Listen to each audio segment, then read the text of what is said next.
शेनवारा 17 सप्टेंबराक गोंयांतल्यो 55 दर्यादेगो 2 वरां निवळ करपाचो निर्णय ग्रीन आर्मी फाउंडेशनान घेतला। तातूंत वेगवेगळ्या एनजीओचे सुमार 4,500 वांगड्यांनी आंतरराष्ट्रीय नितळसाण दीस मनोवपा खातीर ही मोहीम आंखल्या। लोकांनी चड प्रमाणात वांटो घेवचो असो उलो ग्रीन आर्मी फाउंडेशनाचो अध्यक्ष चरण देसायान मारला।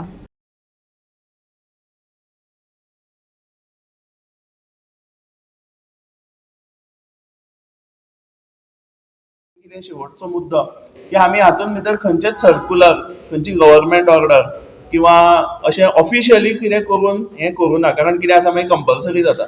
तर लोकांनी आपूण जावन संस्थांनी आपूण जावन आमकां कॉन्टेक्ट केलो आनी एकय पयसो आमी खंयच्याच संस्थे कडल्यान गव्हर्नमेंटा कडल्यान न घेता हें आमी ड्रायव्ह करता। म्हणजे आपापलो खर्च आपापली संस्था जी आसा ती आपल्या बिचार करतली।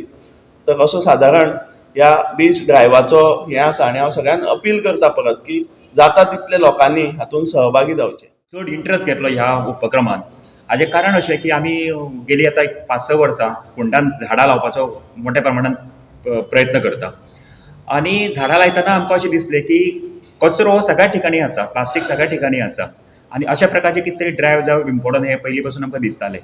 आनी जशें आतां चरण आनी तांची टिमीन हो जेन्ना इनिशिएटीव घेतलो कोस्टल क्लीनअप ड्रायव्हाचो, आमकां खूब आवडलो आनी आमी म्हणलें की आमी तुमचे बरोबर येता, जेणे करून फोंडा न्ही सगळे गोंयभर आमी एक अवेरनस करुया।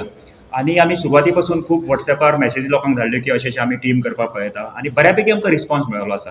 आनी आमी सांगल्या प्रमाणे एक फोकस बीच म्हाजोड्डा बीच आमी फाल्यां प्लॅन केल्लो आसा आनी थंय आमी 7 ते 9 सगळे टिमीक आमचे व्हरतले आनी बाकीचे जे फोंडेकार आसा तांकां आमी अपील केल्लें आसा की तुमी येयात आनी जे जे तुमकां सोयीस्कर बीच आसा थंय वचून क्लीन करात।